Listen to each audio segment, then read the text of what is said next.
Ya ayuhan nas ittaqu rabbakum. Ya ayuhan nas ittaqu ya ayyuhalladzina amanu taqullaha wa qulu qawlan sadida yuslih lakum a'malakum wa yaghfir lakum dzunubakum wa may yuti'illaha wa rasulahu faqad faza fawzan 'azima.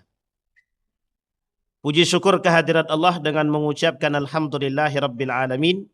Berselawat kepada Nabi dengan mengucapkan Allahumma salli ala Muhammad wa ala ali Muhammad fil alamin innaka Hamidum Majid. Bapak Ibu sekalian yang berbahagia, mudah-mudahan sehat selalu. Allah berkahi kita dan insya Allah husnul khatimah. Kemudian Bapak Ibu, kita berdoa kepada Allah untuk orang tua kita.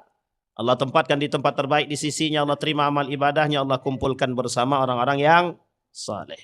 Untuk orang tua kita yang masih hidup, sehat, kuat, berkah, insya Allah husnul khatimah. Baik. Malam hari ini,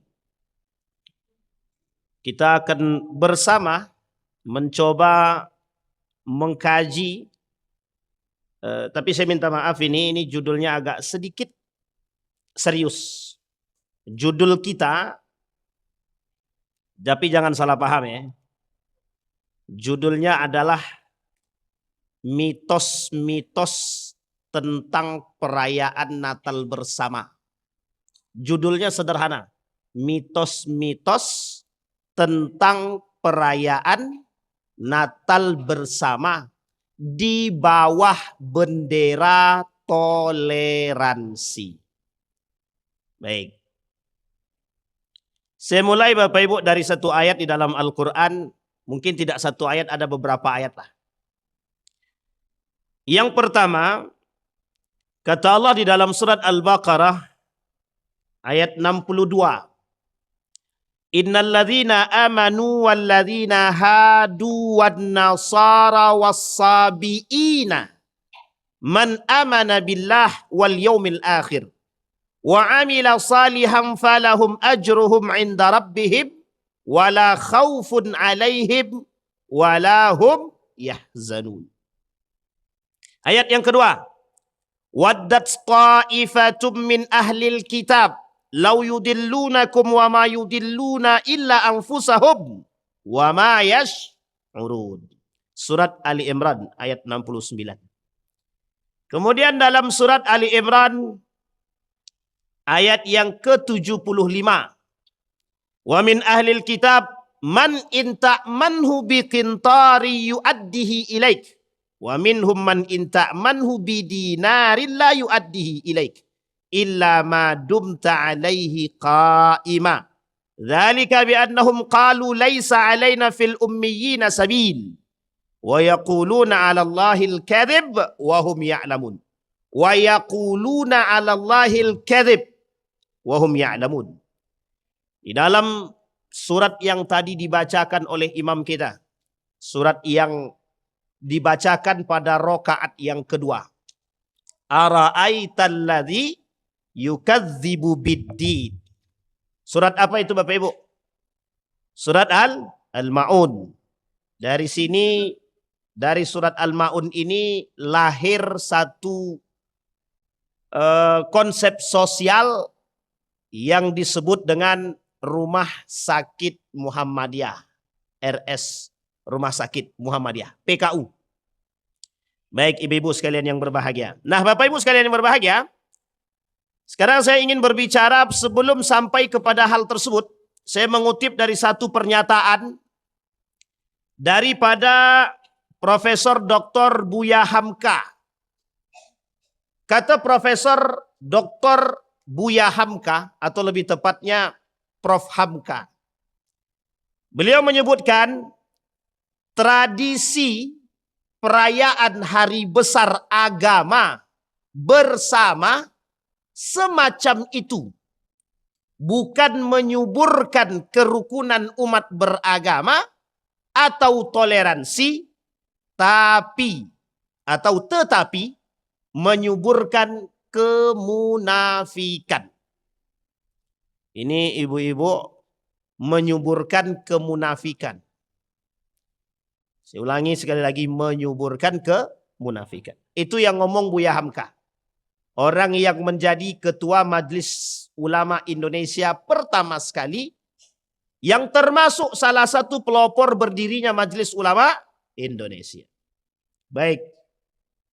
Tadi di awal saya katakan kajian malam ini agak sedikit serius. Kita coba bahas persoalan toleransi di dalam Islam. Baru kita berbicara tentang PNB, perayaan Natal bersama.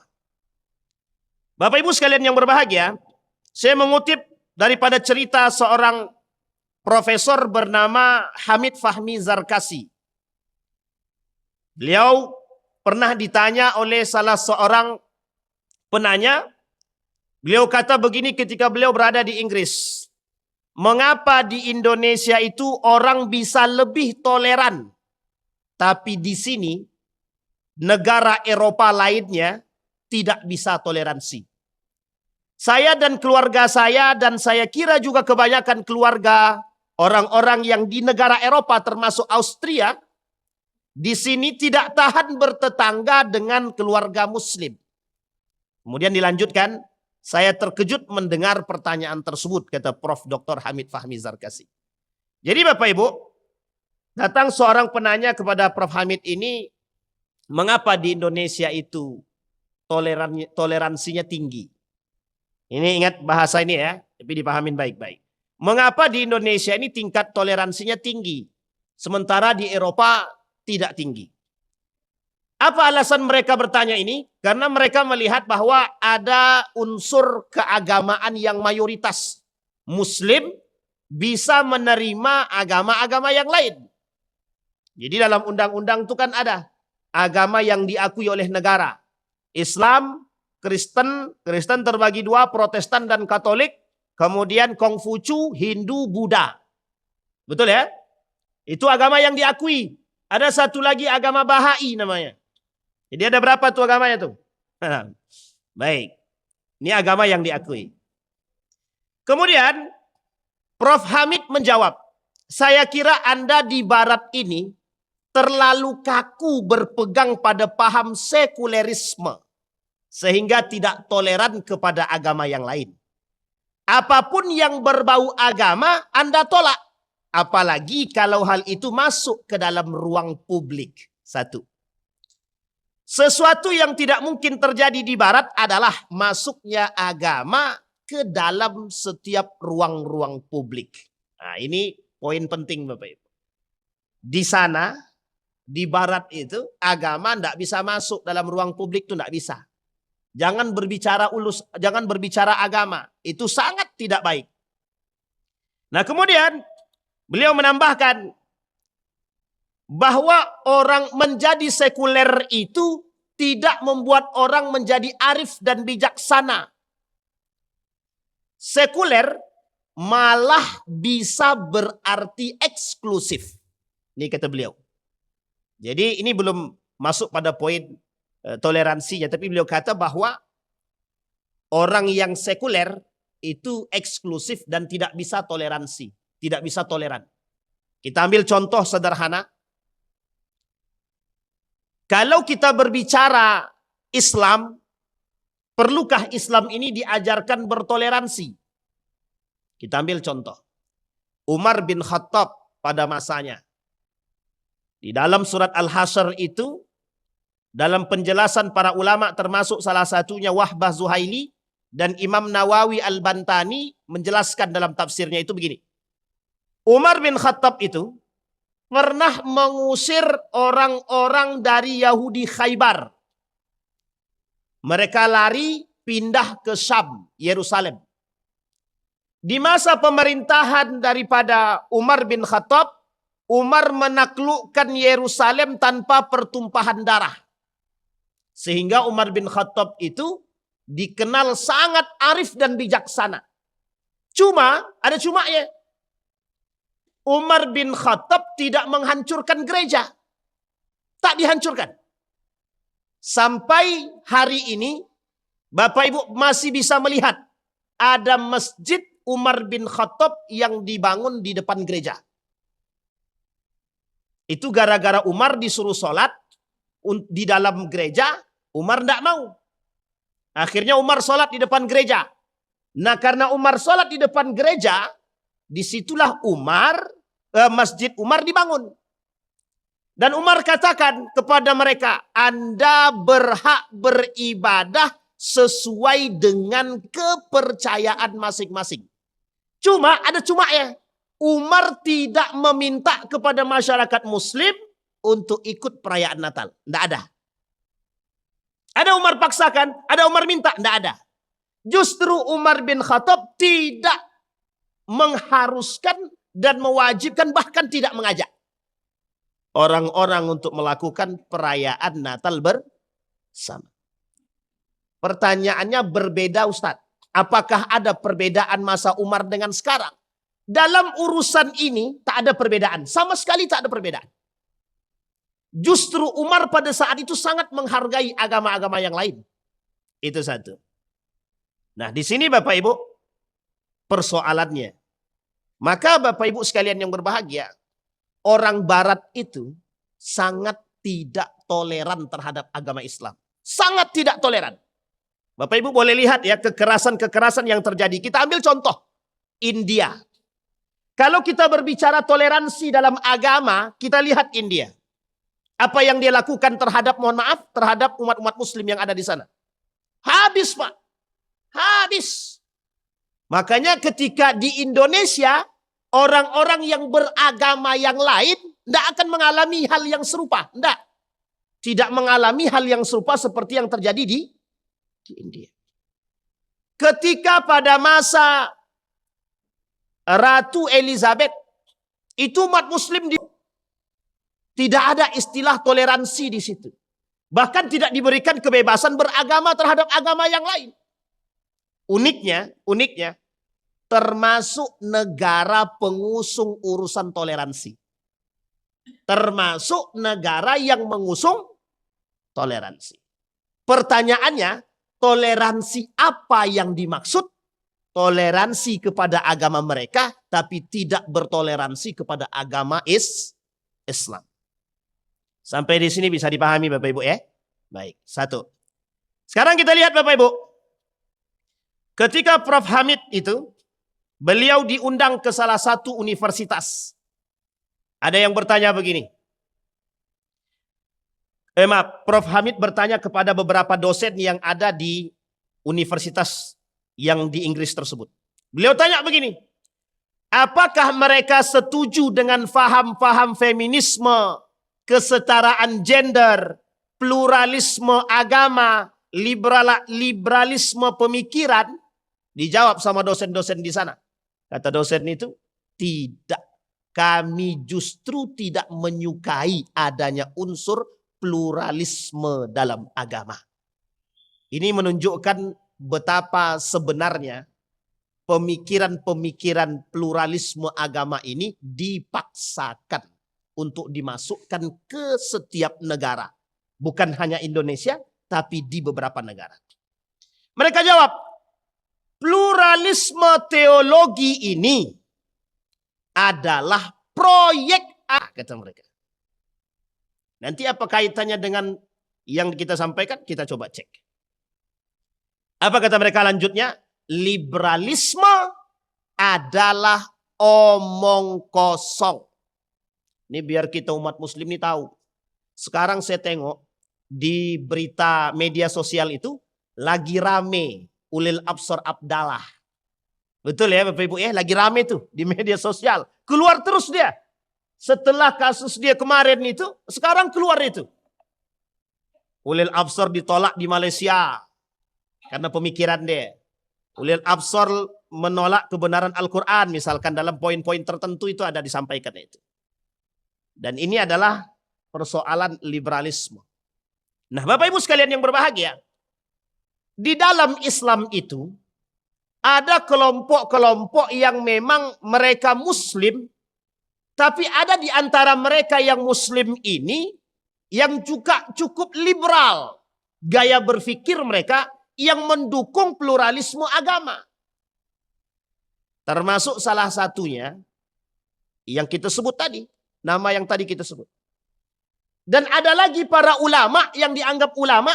Kita sebut namanya Nasir Hamid. Abu Zaid dan Arqaud, mereka berdua mengingkari otentisitas daripada Al-Quran itu sendiri. Apa itu otentik, keaslian daripada Al-Quran? Sehingga ketika kita berbicara toleransi dalam Al-Quran, persatuan dan ukhuwah, mereka tidak mau terima.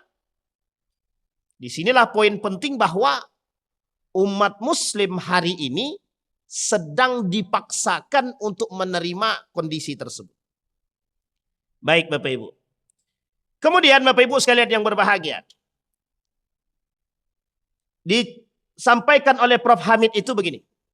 Untuk memojokkan agama, Jack Nelson Palmer melacak kandungan Al-Quran dan Bible. Ia lalu menulis buku berjudul Is Religion Killing Us? Evident in the Bible and the Quran. Kesimpulannya adalah bahwa kedua kitab itu memerintahkan melakukan pembunuhan. Ini mengatakan bahwa Al-Quran tidak berbicara toleransi. Dia mengatakan bahwa Al-Quran itu mengajarkan umatnya membunuh. Kalau diajarkan karakter pembunuh kepada umat muslim, berarti umat muslim itu tidak toleran. Tidak toleran. Nah, ini poin penting. Baik. Ketika beliau sampai di Inggris juga pada poin kedua, beliau bilang begini. Beliau melihat di depan gereja itu ada tulisan all race, all nation, all religion, but one God. Beliau sampaikan, siapapun di gereja ini, di depan gereja itu ada tulisannya, semua agama, semua ras, semua negara, kita sama. Tuhan kita satu. Jadi semua agama, tapi Tuhannya satu. Bisa dipahami Bapak Ibu maksud ini? Artinya pluralisme agama. Artinya adalah pluralisme agama. Baik, ini saya masih sampaikan Bapak Ibu. Kemudian beliau mengatakan, kata Profesor Dr. Hamid Fahmi Zarkasi, seharusnya toleransi itu tidak perlu masuk dalam ranah pluralisme. Inilah yang kemudian disampaikan oleh seorang penulis yang bernama Dr. Fahmi Salim. Dalam tulisan beliau di media itu, beliau kata begini. Perayaan Natal bersama harus terlepas daripada unsur Islamophobia. Bisa dipahami Islamophobia maksudnya Bapak Ibu ya? Pembenci atau kebencian terhadap Islam. Persoalannya Bapak Ibu sekalian yang berbahagia, selama ini yang dipojokkan itu adalah Islam. Ketika Mukti Ali menuliskan dalam buku dia, apa kata Mukti Ali? Boleh saja Islam dan agama-agama yang lain ini berdiri atas asas kerukunan. Tapi dengan catatan bukan yang dipojokkan dan yang dikambing hitamkan adalah Islam. Sebagai mayoritas. Islam mayoritas disuruh mengalah terhadap minoritas. Oke. Tapi mengapa ketika Islam benar, yang lain salah, tetap yang salah adalah Islam? Ini poin penting Pak, untuk dipahami. Jadi bagaimanapun kita mengedepankan unsur Islam kita, mesti ada orang dan kelompok yang ingin menjatuhkan itu. Yang tidak suka Islam ini berdiri gagah, tidak mau. Nah sekarang Bapak Ibu, kita masuk pada poin kita. Ini bahasan toleransi tadi yang saya sampaikan. Saya tak berbicara pada ayatnya, tapi kita berbicara pada aspek ininya. Sekarang kita lihat. Adian Husaini menuliskan dalam tulisannya, apa kata Adian Husaini? Mitos-mitos perayaan Natal bersama. Beliau sampaikan, mitos yang pertama kata Adian Husaini, bahwa PNB, perayaan Natal bersama adalah keharusan. Sore tadi ada yang kirim video sama saya tentang pernyataan Kementerian Agama.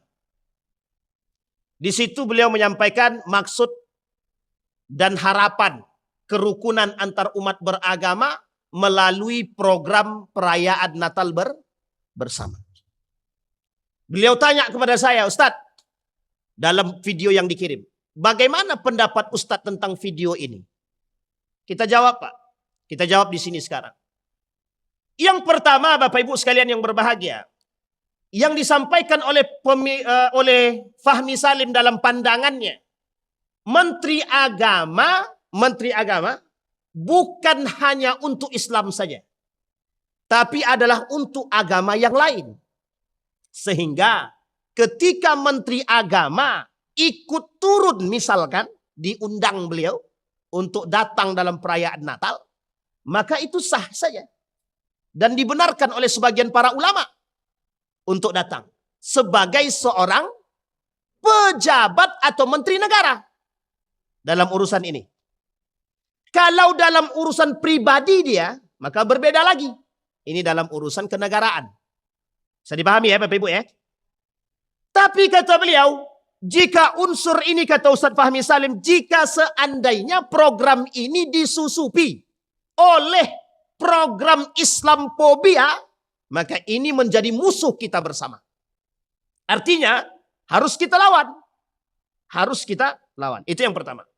Yang kedua, kata Dr. Adian Husaini, tidak semestinya seorang pemimpin yang mengerti agama mengajak umat muslim untuk menentang fatwa Majelis Ulama Indonesia 1981. Apa fatwanya? Haram bagi umat muslim mengikuti perayaan Natal. Haram. Itu Majelis Ulama Indonesia. Baik Bapak Ibu. Bisa dipahami sampai sini Bapak Ibu ya? Kenapa ini perlu kita sampaikan? Bentar lagi Pak. Bentar lagi. Ini adalah kekufuran yang selalu terjadi dalam urusan tahunan. Dan menjadi penyakit tahunan. Salah satu yang mendebat Majelis Ulama Indonesia adalah umat muslim. Yang menggugat untuk menarik kembali fatwa tersebut. Yang digugat Majelis Ulama Indonesia. Kata mereka tolong cabut fatwa tersebut. Artinya kalau fatwa ini dicabut, umat muslim disuruh untuk mengikuti perayaan. Apa kata Nabi dalam hadisnya? Laisa minna man amila sunnata bi ghairina. Atau dalam hadis yang lain, man tashabbaha biqaumin fahuwa min. Kata Nabi. Yang pertama, orang yang melakukan tradisi-tradisi selain daripada Islam, mereka bukan dari golonganku, kata Nabi. Itu umat muslim. Yang kedua, orang yang menyerupai perbuatan orang kafir, dia sama seperti orang kafir. Meskipun menurut Mustafa Ya'qub, Ali Mustafa Ya'qub, hadis ini tidak tepat diartikan demikian. Tapi dalam pandangan sekian banyak para ulama menyampaikan hal tersebut sama. Man tashabbaha biqaumin fahuwa minhu. Yang menyerupai orang kafir, dia sama seperti kafir. Kita lihat nanti tradisinya Bapak Ibu. Nanti kita lihat tradisi. Apa yang disampaikan oleh Abu Bakar undangannya ke 212 alumni 212 kemarin. Sederhana 5 menit Pak waktu yang diberikan kepada Abu Bakar. Beliau menyampaikan begini, kata Abu Bakar, "Ya ayyuhalladzina amanu dukhulu fis silmi kaffah wa la tattabi'u khutuwatis syaitan innahu lakum aduwwum mubin." Apa kata beliau? Hei orang-orang beriman, masuk ke dalam Islam secara kafah. Secara kafah. Pertanyaannya apa yang disebut dengan kafah di situ? Jadilah mukmin sejati. Jadilah mukmin sejati.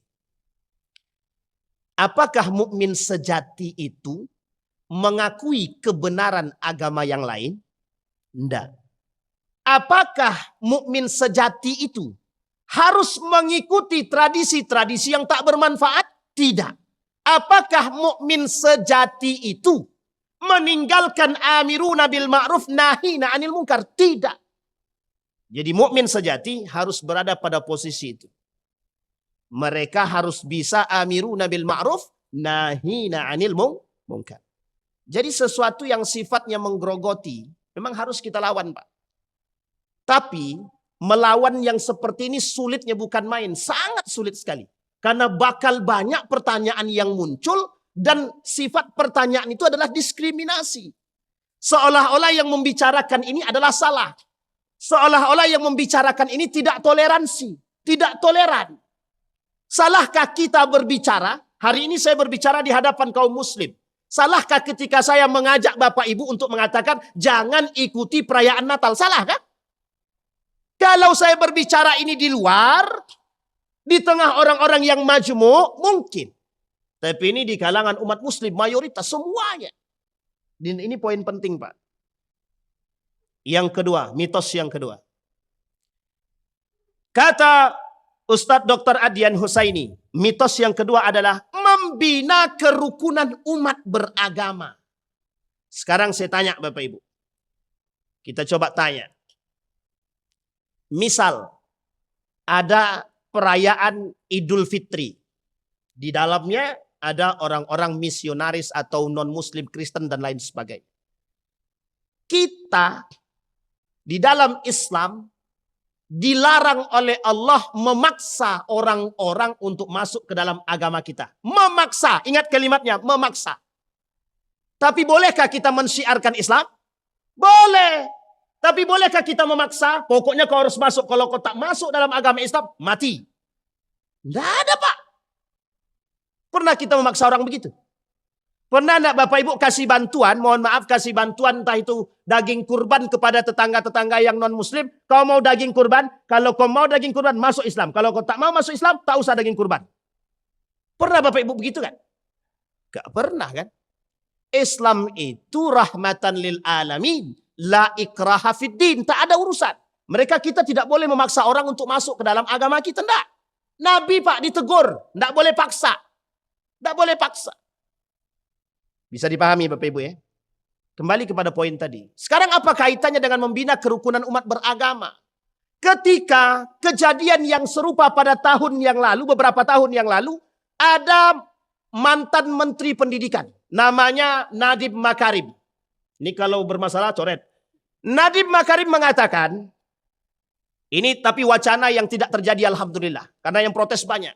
Hari ini umat Islam berdoa. Jadi murid-murid yang berdoa, agama Islam, nanti agama yang lain suruh ngikutin.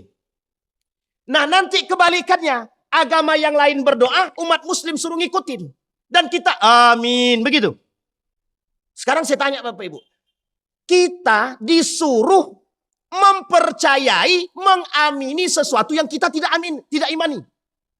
Kita disuruh meyakini sesuatu yang tidak kita yakini. Kita ambil contoh. Dalam Al-Quran itu ada. Kata Allah dalam Al-Quran, laqad kafara alladhina qalu innallaha thalithun salasa. Telah kafir orang-orang yang mengatakan bahwa Tuhan itu adalah ada. Sekarang saya tanya Bapak Ibu. Ketika Bapak Ibu mengikuti, mohon maaf, mengikuti perayaan tadi, Bapak Ibu disuruh mengamini. Terima enggak Bapak Ibu? Inilah yang disebut dengan, mohon maaf, terjadinya kekacauan. Bukan kerukunan, tapi yang terjadi adalah gaya berpikir yang salah. Ini dikritik oleh Dr. Adyan Husaini. Kenapa beliau mengkritik itu? Beliau mengatakan tak sepantasnya umat muslim itu diajak untuk melakukan perbuatan tersebut yang justru di dalam agama umat muslim dilarang. Bapak Ibu, kita melihat hari ini semakin ke belakang semakin kacau gaya berpikir. Semakin tidak sehat. Kemarin ada pertanyaan dari ketua kita itu. Kok orang hari ini tuh akalnya kok pada berpikir tidak sehat? Ya gimana? Karena berada di antara orang-orang yang tidak sehat secara pikiran. Kita ini berat Pak. Berada di tengah, kita ini harus menjadi orang yang sehat pikiran di tengah orang-orang yang tidak sehat pikirannya. Bisa dipahami maksud bahasa ini? Bisa ya Bapak Ibu ya?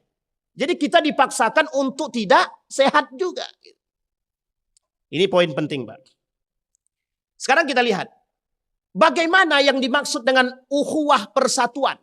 Bapak Ibu sekalian yang berbahagia. Di dalam Islam itu Allah menyebutkan kalimat ukhuwah. Allah tak sebutkan ittihad. Al-ittihadu asasun najah. Persatuan itu adalah simbol kesuksesan. Tapi Allah tak sebut dalam Al-Quran kalimatnya ittahidu, bukan. Tapi Allah gunakan kalimatnya di dalam Al-Quran dua. Yang satu Allah pakai i'tasimu. Wa'tasimu bihablillah. Dalam surat Ali Imran itu. Allah gunakan kalimatnya apa? I'tisam. Bapak Ibu harus tahu arti i'tisam itu. Apa arti i'tisam itu? Berpegang dengan tali Allah. Sandarannya apa? Iman. Sekarang saya tanya, ukhuwah itu sandarannya apa? Iman. Jadi Islam tidak bisa diajarkan untuk mempersaudarakan orang lain. Karena dalam Islam pasti orang mukmin itu mempersaudarakan. Kita ini disatukan dengan iman. Innamal mu'minuna ikhwah fa aslihu baina akhawaikum. Kita sesama mukmin ini bersaudara. Maka Allah sebut Pak, i'tasimu bihablillah, berpegang teguh kalian dengan tali Allah. Maksud itu sederhana, Pak. Maksudnya sederhana banget. Apa maksudnya, Pak? Kekacauan di akhir zaman itu banyak sekali, termasuk runtuhnya akidah. Salah satu program yang menyerupai program dan tradisi yang menyerupai pendangkalan akidah adalah yang tadi kita sebutkan. Pendangkalan akidah melalui sandaran sederhana yang kita sebut dengan toleransi. Tapi tidak bersandarkan pada kalimat i'tisam dan tidak bersandarkan pada kalimat wa'tasimu. Pada kalimat ukhuwah. Jadi jangan salah paham, Pak. Islam sangat menjaga kerukunan. Jangan ajarkan kerukunan itu kembali dengan cara yang mohon maaf harus menerobos batas-batas agama. Ini poin penting, Pak. Yang ketiga, sebelum kita tutup. Bahwa di dalam PNB, perayaan Natal bersama itu, orang Muslim hanya menghadiri acara non-ritual, bukan acara ritual. Kita tidak bisa bedakan mana yang non-ritual dan ritual, nggak bisa kita bedakan, Pak. Jadi sebaiknya jangan datang. Makanya karena kita tidak mengerti, kita tidak paham, kita tidak tahu ritual atau non-ritual itu seperti apa dalam tradisi mereka, kita tidak usah ngikutin. Lebih aman bagi kita. Bisa dipahami Bapak Ibu ya? Ini saya bukan mengkritik beliau. Bukan mengkritik. Tetapi lebih tepat kita mengatakan setidaknya tolong dipertimbangkan kalimat itu. Majelis Ulama Indonesia bukanlah orang yang bodoh. Sehingga mereka punya pertimbangan yang besar untuk mengembalikan ruh Islam, nilai-nilai agama. Bisa dipahami ya Bapak Ibu ya? Kenapa tulisan ini muncul? Perhatiannya mereka terhadap rusaknya akidah hari ini ternyata serius. Coba bayangkan Pak, tidak terpikir oleh kita bahwa muncul pernyataan hal demikian. Kita diharuskan untuk mengikuti perbuatan tersebut. Memang tidak bersifat paksaan. Tapi menghimbau umat muslim untuk mengikuti adalah satu perbuatan yang salah. Sikap yang kurang bijak. Kalau menghimbau umat muslim. Karena sesuatu yang bertolak belakang dengan keimanan kita. Sekarang saya tanya Bapak Ibu. Bagaimana cara Bapak Ibu membedakan antara pluralisme agama dengan toleransi? Kerukunan umat beragama. Karena bahasa yang dikemukakan adalah kerukunan seolah-olah itu baik. Tapi kita lupa di bawah itu ada proyek yang disebut dengan pluralisme agama. Bisa dipahami Bapak Ibu. Ini poin penting Pak. Yang keempat Pak. Yang keempat. Bahwa tidak ada unsur misi kristenisasi dalam PNB. Kata beliau. Melihat PNB hanya dari sisi kerukunan dan toleransi. Sekarang kita lihat Pak. Sekarang mengapa Amerika tidak melakukan sholat Idul Fitri bersama dalam rangka toleransi terhadap agama Islam. Harusnya Amerika, Inggris melakukan Idul Fitri bernegara, Idul Fitri bersama. Itu satu. Yang kedua perhatikan. Besok akan banyak hari libur kita. Nanti ada perayaan Natal bersama. Nanti apalagi Waisak bersama. Kemudian apalagi Pak? Hindu, Buddha, Kongfucu semua bersama. Pas Idul Fitri juga bersama. Idul Adha bersama. Kan enak tuh Pak. Jadi kita banyak cutinya itu. Nah, ini yang disenangi oleh teman-teman yang PNS kan. Nah, jadi bisa kita banyak liburnya itu, senang. Sekarang pertanyaannya adalah, mungkinkah kerukunan itu akan nampak? Maka kata Buya Hamka, ini bukan menyuburkan kerukunan, tapi justru sebaliknya menyuburkan kemunafikan. Salah satu gembong daripada kaum liberal di Indonesia ini adalah Ulil Absar Abdallah. Sekarang setelah kasus di beliau yang kemarin, diangkat kembali Pak, kasus-kasus yang lama itu. Ditampilkan siapa sebenarnya Ulil itu. Jadi kita nih, setelah itu muncul lagi perempuan yang kemarin kita pernah tampilkan di sini. Prof. Musda Mulia.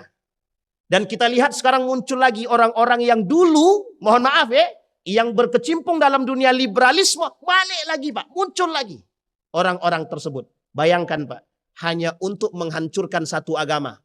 Hanya untuk merusak satu agama, Islam. Hanya untuk melakukan proyek pendangkalan akidah terhadap siapa? Umat muslim. Kita semua. Jadi kira-kira serius nggak mereka itu? Serius nggak?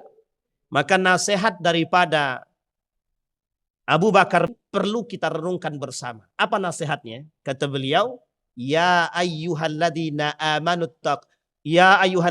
amanu dukhulu fis silmi kaffah. Hei orang-orang beriman, Anda hari ini, mata Anda ini tak lagi bisa melihat mana yang benar, mana yang salah, mana yang abu-abu, mana yang putih, mana yang hitam.